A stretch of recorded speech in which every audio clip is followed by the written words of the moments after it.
Sir, बढ़ती महंगाई के विषय में आप क्या कहना चाहेंगे? जिस तरीके से तेल कंपनियां लगातार दामों में इजाफा कर रही हैं, उससे जनता कहीं ना कहीं परेशान है। तेल कंपनियां इस समय जो दाम बढ़ा रही हैं वो अपने स्तर से कोई भी तेल कंपनियां दाम नहीं बढ़ा रही हैं। ये जो तेल कंपनियां दाम बढ़ा रही हैं, जो इंटरनेशनल मार्केट में जिस तरह से दाम प्रतिदिन घट बढ़ रहे हैं, उसी हिसाब से दिन प्रतिदिन वो यदि घटते हैं तो घटते हुए वो डिक्लेयर करते हैं और बढ़ते हैं तो बढ़ते हुए करते हैं। ये जरूर है, कुछ स्टेट गवर्नमेंटों ने 2014 से पहले कुछ स्टेट गवर्नमेंटों ने जैसे अपनी दिल्ली सरकार हुए या अन्य भी जो भी कुछ स्टेट गवर्नमेंट हैं, उन्होंने अपने टैक्स कुछ बढ़ा रखे हैं पहले की तुलना में। वहाँ जरूर डीजल और पेट्रोल कुछ महंगे हो रहे हैं। आप देखें, हमारे यहाँ पहले दिल्ली में अन्य राज्यों की तुलना में, यूपी की तुलना में हमें दिखता 8 रुपये 10 रुपये डीजल पेट्रोल सस्ते हुआ करता था। उस समय शीला दीक्षित जी यहाँ दिल्ली में मुख्यमंत्री थी। जब से केजरीवाल जी मुख्यमंत्री बने हैं, उन्होंने डीजल पेट्रोल के नाम पर इसका जो टैक्स बढ़ा रखा है, इस वजह से दिल्ली सरकार में जो दिल्ली में जो डीजल पेट्रोल है पहले की तुलना में लगभग 8-10 रुपये पर लीटर है। तो इसलिए, और डीजल इंटरनेशनल मार्केट से बढ़ रहा है, कोई कंपनियां अपने पास से नहीं बढ़ा रही हैं। और कुछ राजनीतिक जो विरोधी दल के लोग हैं, कांग्रेस, उनके सहयोगी दल, उनका काम है सरकार का विरोध करना। सरकार के हाथ में जो हो सकता है कि डीजल पेट्रोल समय से सब लोगों को अवेलेबल हो, जो भी इंटरनेशनल मार्केट के हिसाब से लोगों को अवेलेबल हो रहा है। गैस आप देख रहे हैं, पहले कांग्रेस की सरकार थी, गैस के लिए लंबी लंबी लाइनें लगानी पड़ती थी। एक दिन में लोगों को एक गैस सिलेंडर ले लेता था तो उसे ये लगता था कि आज मैं किला फतेह कर आया हूँ। सवेरे से लेकर शाम तक में एक गैस सिलेंडर लेकर पहुँचता था, उसकी बीवी बड़ी खुश होती थी और कांग्रेस सरकार को वो करती थी। लेकिन आज गैस के सिलेंडर के लिए कहीं लंबी लाइनें नहीं लगानी पड़ी। आपका को फोन करिए, एक नहीं 2 सिलेंडर लेकर पहुँचता है। ऐसा मानी मोदी जी के सरकार में गैस और डीजल का प्रबंधन है। कहीं पर भी जितना डीजल लेना चाहे, गैस लेनी चाहे, अवेलेबल है। और रेट जो है इंटरनेशनल रेट है, यदि रेट घटेंगे तो रेट जरूर घटेगा। सर, मुकेश राजपूत जी, आप यूपी से सांसद हैं और मेरठ में अरविंद केजरीवाल जी ने रैली किया था, किसानों के साथ महापंचायत में थे। उन्होंने कहा कि उत्तर प्रदेश में एक भी किसानों के लिए जो मंडी व्यवस्था हो, उसके बारे में योगी आदित्यनाथ जी बता दें कि एक भी मंडी से उनको पूरा रेट प्राप्त हुआ हो।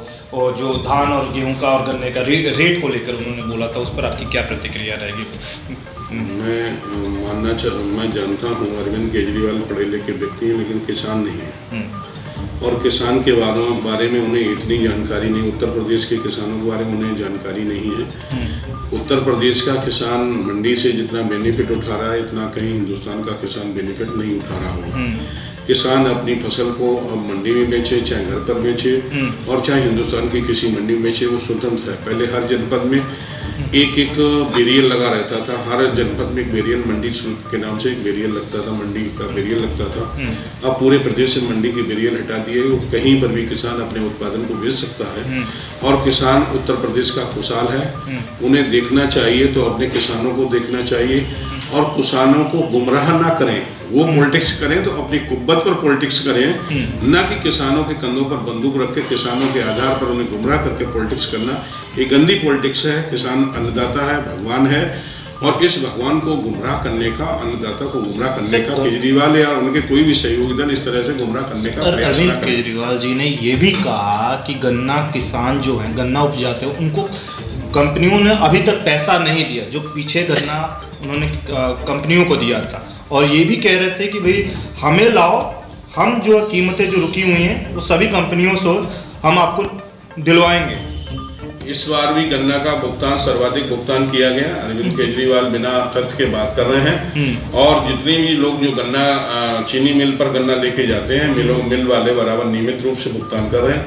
ये जरूर है, पहले तो देखा जाए लोगों को 10-10 हजार करोड़ रुपए चीनी मिलों पर बकाया था। अब कहीं पर भी 10-10 हजार करोड़ पुराना भी भुगतान किया जा रहा, नया भी समय से भुगतान किया जा रहा। ये जरूर है, कुछ कंपनियों वालों का थोड़ा हो सकता है, मैं नहीं कह सकता एक कंपनी का, वैसे नियमित रूप से भुगतान चल रहा है।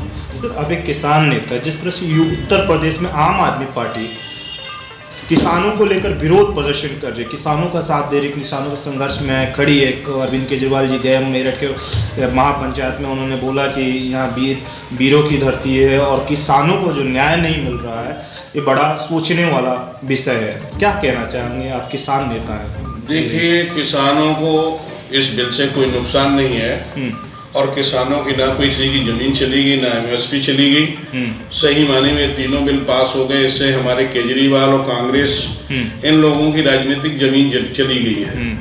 किसी किसान की कोई जमीन और MSP नहीं गई है, इनकी जरूर जमीन चली गई है। और जब तक माननीय नरेंद्र मोदी जी की सरकार अच्छे निर्णय ले रही है, उन्हें लगता है निर्णय के ऊपर निर्णय ले रही है, तो इसलिए इनकी राजनीतिक जमीन जरूर गई है। और वो अपनी राजनीतिक जमीन बचाने के लिए ये लोग राजनीति में मुद्दाविहीन हो गए, आधारविहीन हो गए, इनके पास कोई स्टैंड नहीं बचा है।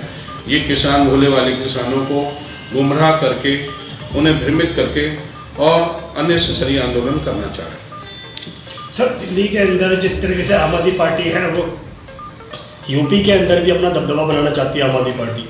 क्या लगता है आपकी बार जो चुनाव होंगे उसके अंदर आम आदमी पार्टी आ पाएगी या फिर भाजपा ही दोबारा से वापस आएगी? देखिए, अरविंद केजरीवाल 2014 का भी चुनाव लोकसभा का लड़े, 2017 का भी चुनाव लड़े, 2019 में भी चुनाव लड़े।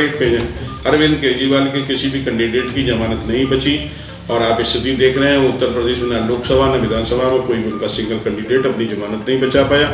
आगे 2022 का भी चुनाव आएगा। अरविंद केजरीवाल पूरे अभी से हाथ पैर मार रहे हैं और 2022 का वो चुनाव लड़ेंगे। मुझे पूर्ण विश्वास है कि दोबारा योगी जी के नेतृत्व में, माननीय नरेंद्र मोदी जी के नेतृत्व में उत्तर प्रदेश में भारतीय जनता पार्टी पहले से भी प्रचंड बहुमत में सरकार बनाएगी और अपने जनाधार को भी आगे बढ़ा के और वो अपना परचम फहराएगी और पुनः अरविंद केजरीवाल के सभी कैंडिडेट जो भी होंगे उनकी जमानतें जब्त कराएगी। बहुत शुक्रिया।